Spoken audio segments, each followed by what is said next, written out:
तो आज मैं इंटरनेशनल क्रिकेट से रिटायरमेंट ले रहा हूँ, बट उसका मतलब ये नहीं है कि क्रिकेट छोड़ रहा हूँ।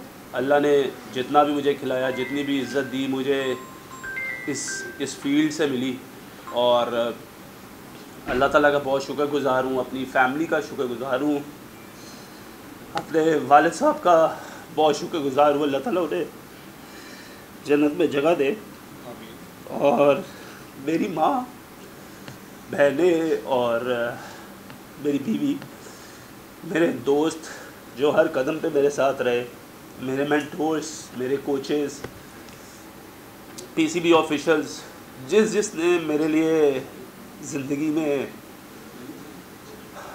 मुझे कुछ सिखाया और मुझे इस काबिल बनाया कि मैं पाकिस्तान का नाम रोशन कर सका, मैं उन सब का बहुत शुक्रगुज़ार हूँ। नहीं, कोई जज्बाती फ़ैसला नहीं है। मैं रियलिटी पे बहुत ज़्यादा यकीन रखता हूँ, और रियलिटी यही है कि पाकिस्तान टीम, मैंने कहा जिस तरह के बॉलर्स पाकिस्तान टीम के पास अब हैं और वो क्योंकि खेल रहे हैं, तो मुझे ऐसा लगता है कि मेरा ये कहना कि मैं इसका हिस्सा बनूँगा वो ज़्यादती हो जाएगी। तो ये जज्बाती फ़ैसला नहीं है मेरा।